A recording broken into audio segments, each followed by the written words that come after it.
কোনো চলের দুটো মান a এবং b,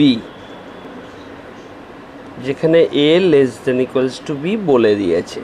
তাহলে কোনো চলের দুটো মান হচ্ছে, ধরলাম চল x যার মান a b, এদের গড় বলে দিয়েছে 17 আর সমক পার্থক্য বলেছে 3।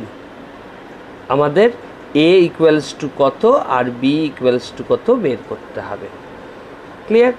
এখন আমরা জানি গড় মানে হচ্ছে মান দুটোর যোগফলকে 2 দিয়ে ভাগ করা, এটা সমান সমান 17। তাহলে প্রশ্নানুসারে a plus b by 2 equals to 17 বলতে পারি প্রশ্নানুসারে।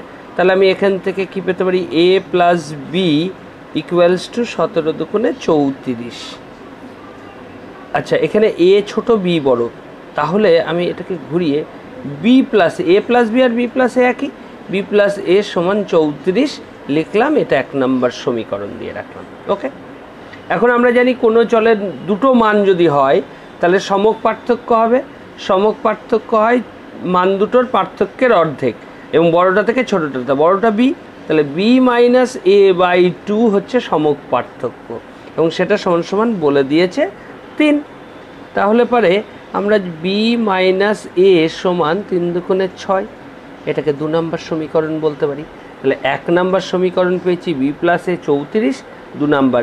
সিম্পলি আমি সমাধান করব, অপনয়নে 1 প্লাস 2 করি, 1 যোগ 2 করে পাই, কি পাই, একে পাচ্ছি b প্লাস a সমান 34, আর 2 পেয়েছি b মাইনাস a সমান 6। তাহলে a কেটে গেল, b প্লাস b মানে 2b, 2b সমান 34 যোগ 6 40, অতএব b ইকুয়ালস টু 40/2, আমি একবারে করে দিলাম 20। তাহলে এইবার যে কোনো একটা a ইকুয়ালস টু কত হবে, a ইকুয়ালস টু 1 নম্বর সমীকরণ যদি বসাই তাহলে 34 মাইনাস b, তাহলে 34 মাইনাস b, b মানে 20, তাহলে a ইকুয়ালস টু আসছে 34 থেকে 20 বাদ দেওয়া মানে 14। তাহলে a ভ্যালু হচ্ছে 14 আর b এর ভ্যালু হচ্ছে 20। তাহলে এরকম দুটো চলরাশির মান গড় এবং সমক পার্থক্য দেয়া থাকলে আমরা অনায়াসেই সেই চলের মান দুটো, এখানে যেমন a আর b বলেছিল, ভ্যালু বের করতে পারি। এবারে আমরা দেখাবো যে সমক পার্থক্যের মান মূল বিন্দুর উপর নির্ভর করে না, স্কেলের উপর নির্ভর করে। তাহলে আমরা যে কোনো চলরাশি ধরি x, তাহলে x চলরাশিটার n সংখ্যক মান x1 x2 x3 এইভাবে n সংখ্যক মান আছে xn। এখন আমাদের দেখাতে হবে যে এই চলরাশিটার মূল বিন্দু আর স্কেল চেঞ্জ করছি, ধরছি তাহলে নতুন একটা চলরাশি হবে যেটা মূল বিন্দু আর স্কেল চেঞ্জ করলাম, নতুন চলরাশি ধরলাম yi, সেটা সমান কি হবে, xi অর্থাৎ x এর মান চেঞ্জ করবো, ওই জন্য xi মাইনাস মূল বিন্দুকে আমি যদি a ধরি আর স্কেলকে যদি আমি b ধরি, তাহলে মূল বিন্দু a আর স্কেল b, a হচ্ছে মূল বিন্দু আর b হচ্ছে স্কেল। এখানে b অবশ্যই ভাগ করছি, সুতরাং 0 হবে না। তাহলে আমাদের নতুন একটা চলরাশি পেলাম, যে চলরাশিটা x চলরাশি থেকে মূল বিন্দু আর স্কেলটা চেঞ্জ করলাম। তাহলে এবার কোনাকুনি গুণ করলে আমরা এখান থেকে কি লিখতে পারি, xi মাইনাস a সমান byi, তার মানে আমরা লিখতে পারি xi সমান a প্লাস byi, এটা লেখা যায়, তাই তো? আচ্ছা, তাহলে আমরা এখান থেকে কি লিখতে পারি, এখান থেকে আমরা লিখতে পারি, এটাকে যদি আমি সামেশন করি, এটাকে 1 নম্বর দিয়ে রাখি তাহলে পরে সুবিধা হবে। আচ্ছা, এবার যদি সামেশন করি তাহলে প্রত্যেককেই সামেশন করতে হবে। তাহলে আমি লিখতে পারি সামেশন xi সমান সমান summation a plus summation by, অর্থাৎ আমি এই 1 নম্বর সমীকরণে সবাইকে সামেশন করলাম। তাহলে এটা কি দাঁড়ালো, সামেশন xi সমান a তো কনস্ট্যান্ট, তাহলে তার সামেশন মানে n খানা a যোগ করলে কি হবে, na প্লাস b কনস্ট্যান্ট সামেশনের বাইরে বেরিয়ে এলো, তাহলে সামেশন yi হলো। এখন আমি যদি এই সমীকরণটাকে একই জিনিস দিয়ে দুপাশ ভাগ করি তাহলে অপরিবর্তিত থাকবে, তাহলে আমি n দিয়ে ভাগ করি, তাহলে সামেশান xi বাই n সমান সমান na by n plus B summation yi by n লিখতে পারি, অর্থাৎ উভয় পক্ষকে আমি n দ্বারা ভাগ করলাম। তাহলে এই সামেশান xi বাই n মানে কি জানি আমরা, গড় x বার, n কেটে গেল, এখানে কি হলো a প্লাস বি, আর সামেশান yi কে n দিয়ে ভাগ করা মানে কি, y এর গড় অর্থাৎ y বার। এটাকে আমরা 2 নম্বর সমীকরণ দিয়ে দিলাম। তাহলে সবাই বুঝতে পেরেছিস, মূল বিন্দু চেঞ্জ করলাম a বিয়োগ, স্কেল চেঞ্জ করলাম মানে ভাগ b দিয়ে ভাগ করলাম। এইবার তাহলে কোনাকুনি গুণ করে আমি যে সমীকরণটা পেলাম এটাকে 1 নাম্বার দিলাম, উভয় পক্ষকে সামেশান করলাম এবং তারপরে n দিয়ে ভাগ করলাম, আমি 2 নম্বর সমীকরণ পেয়ে গেলাম। এইবার আমি 1 নং সমীকরণ থেকে 2 নং সমীকরণ বিয়োগ করছি। যদি 1 থেকে 2 নং সমীকরণ বিয়োগ করি তাহলে কি হবে, 1 থেকে 2 বিয়োগ করা মানে 1 এর সমানের এপাশে আছে xi মাইনাস 2 এর সমানের এপাশে আছে x বার, এটা সমান সমান 1 এর সমানের এপাশে আছে a plus B Y bar, sorry B Y I ছিল, বি ওয়াই আই মাইনাস 2 নম্বরের সমানের পাশে কি আছে a plus B Y bar আছে, তাই তো। তাহলে এইবার আমি বিয়োগটা করে নিই, a plus B Y I minus a minus প্লাসে মাইনাস বি ওয়াই বার, মাইনাসে প্লাসে কেটে গেল, তাহলে আমার এখানে কি হলো xi মাইনাস এক্স বার সমান সমান B Y I minus B Y bar থাকলো পরে। তাহলে পরে আমি এটাকে ব্র্যাকেট দিয়ে দিই, xi মাইনাস এক্স বার, এটা সমান সমান এখানে বি কমন আসছে, বি কমন এলে কি পড়ে থাকলো ওয়াই মাইনাস ওয়াই বার।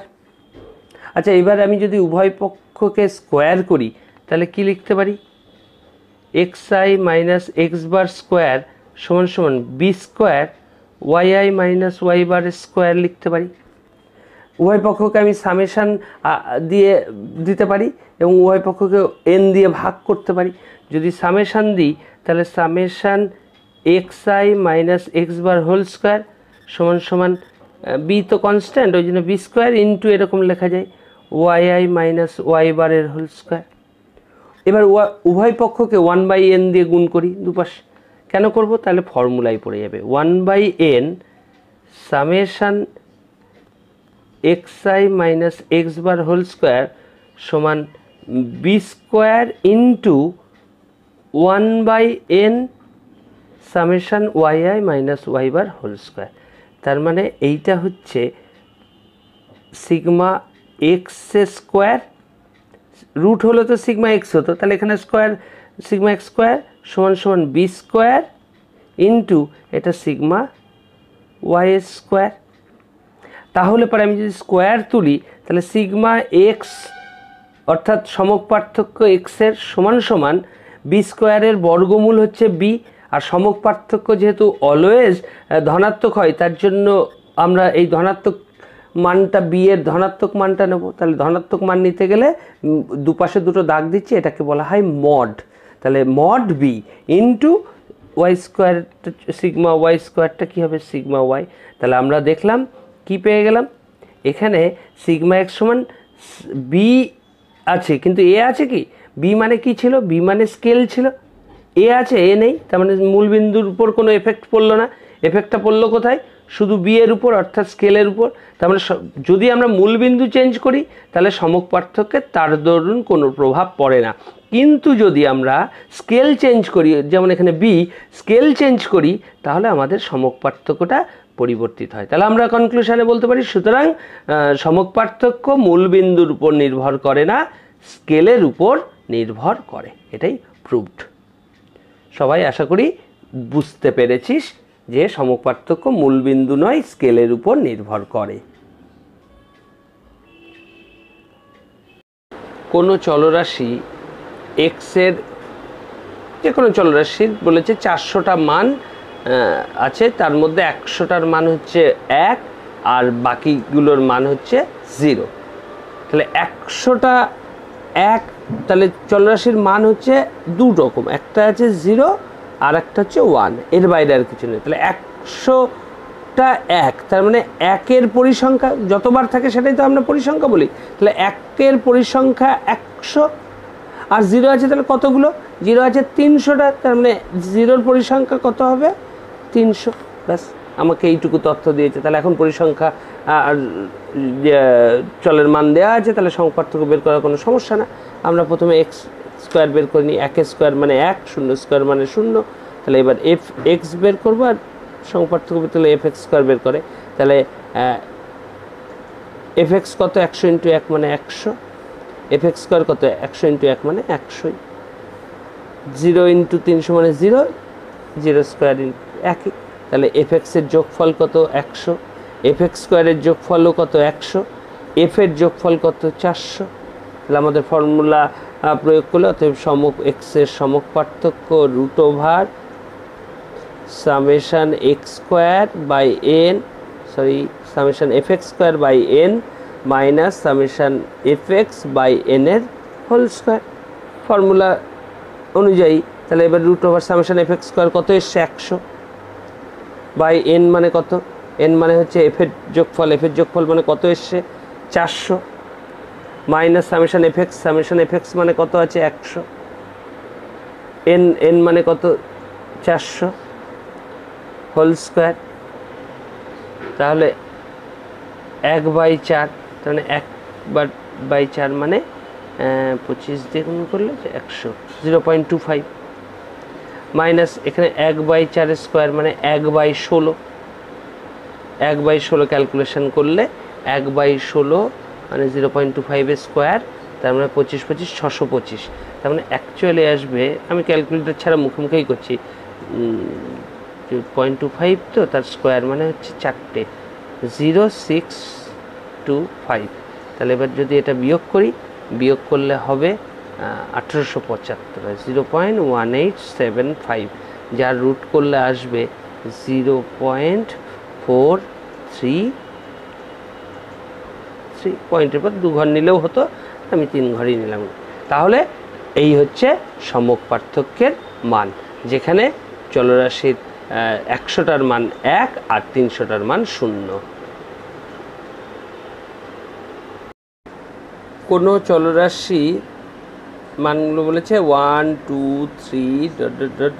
n, এর সমক পার্থক্য হচ্ছে বলে দিয়েছে সমক পার্থক্য √14। তাহলে n এর মান কত? n = কত? এটা আমাদের বের করতে হবে। তাহলে আমরা জানি n সংখ্যক স্বাভাবিক সংখ্যা, 1 2 3 এভাবে n মানে তো স্বাভাবিক সংখ্যা, n সংখ্যক স্বাভাবিক সংখ্যার আমরা জানি, এইভাবে বলতেই পারি যে আমরা জানি n সংখ্যক স্বাভাবিক সংখ্যার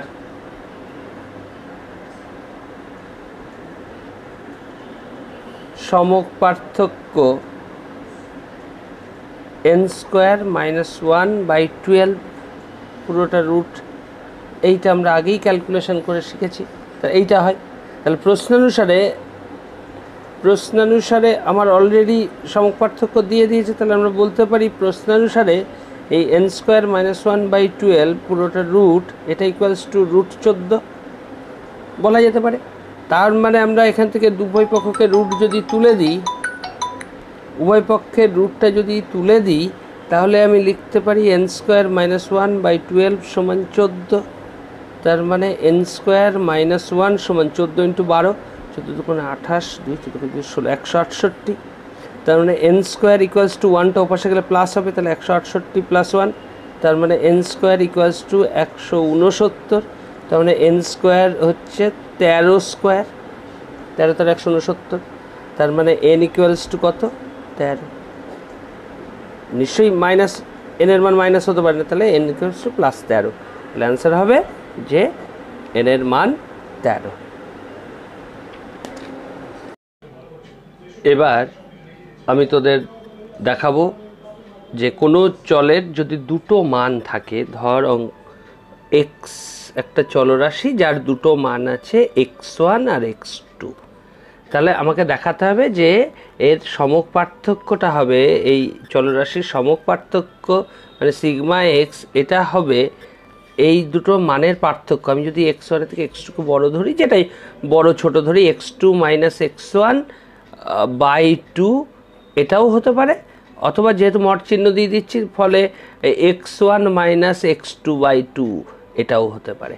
অর্থাৎ দুটো মানের পার্থক্যের অর্ধেক। এই চিহ্নটা দেওয়ার অর্থ যে কে ছোট কে বড় তো আমরা জানি না, আর সমক পার্থক্য অলওয়েজ ধনাত্মক, সুতরাং এই চিহ্নটা আমাকে দিতেই হবে। তাহলে আমাদের দুটো যদি কোনো চলরাশি এক্স, তার যদি মাত্র দুটো মান হয়, তাহলে আমার সমক পার্থক্য বের করবো কীভাবে? তাহলে আমরা ফর্মুলা জানি, এক্স হচ্ছে এক্স ওয়ান আর এক্স টু, তাই তো? তাহলে পারে এক্স স্কোয়ার মানে কি? এক্স স্কোয়ার মানে এটা স্কোয়ার, এক্স টু স্কোয়ার। তাহলে এক্সের যোগফল কত আসছে? এক্সের যোগফল X one plus X two, আর এক্স স্কোয়ারের যোগফল কত আসছে? X one square plus X two square. Okay, তাহলে আমরা ফর্মুলা জানি, সমক পার্থক্যের ফর্মুলা কি? Root over summation X square by N minus summation X by N এর হোল স্কোয়ার। এখানে এন মানে কটা আছে? একটি দুটি মান, তাহলে এন ইকুয়ালস টু টু। ঠিক আছে, তাহলে পরে সামেশান এক্স স্কোয়ারের ভ্যালু কত এসছে? সামেশান এক্স স্কোয়ারের ভ্যালু এসছে X one square plus X two square, আর এন মানে কত? 2 মাইনাস সামেশান এক্সের ভ্যালু কত আছে? এসছে আমাদের X one plus X two, N মানে কত? 2, তার হোল স্কোয়ার। ওকে, তাহলে এইবার এটাকে সরল করলে আমরা উত্তরে পৌঁছে যাব। এখানে X one square plus X two square by two, এটা আর কিছুই করা যাচ্ছে না আপাতত, এটা এ প্লাস বি হোল স্কোয়ারের ফর্মুলা। তাহলে A square plus two A B plus B square আমরা ফর্মুলা জানি, আর নিচে 2 স্কোয়ার মানে 4। তাহলে 2 আর 4-এর লসাগু যদি করি 4ই হবে, তাহলে 2 দিয়ে গুণ করলে 2x1 square plus 2x2 square minus 4 আছে, তাহলে 1 দিয়ে গুণ হবে x1 square minus 2x1 x2 minus x2 square. তার মানে 2x1 স্কোয়ার থেকে x1 স্কোয়ার বাদ গেল, তাহলে x1 square minus 2x1 x2, আর এখানে প্লাস 2x2 স্কোয়ার থেকে একটা x2 স্কোয়ার বাদ গেল, তাহলে x2 স্কোয়ার বাই 4। তাহলে আমরা কি লিখতে পারি? দেখো, x1 square minus 2 into x1 into x2 plus x2 square, তার মানে এখানে লেখা যায় x1 minus x2 whole square, আর নিচে 4, পুরোটা রুট আছে, তাহলে রুট আর স্কোয়ার উঠে যায়, তাহলে কি থাকলো? x1 মাইনাস x2, আর 4-এর হচ্ছে 2, অবশ্যই এটা ধনাত্মক মান হবে। যদি আমাকে এরম প্রশ্ন দেয় যে কোনো চলের মান x1 x2 হলে দেখাও যে x2 মাইনাস x1, আমাকে তাহলে পরে এইখানটা কিন্তু সেইভাবে আমাকে লিখতে হতো। তাহলে আপাতত যদি বলেছে অর্ধেক, তাহলে দুটো মানের অর্ধেক, প্রুভড বা প্রমাণিত হয়ে গেল। প্রশ্ন অনুযায়ী এখানে পার্থক্যটা সবাই আশা করি বুঝতে পেরেছিস।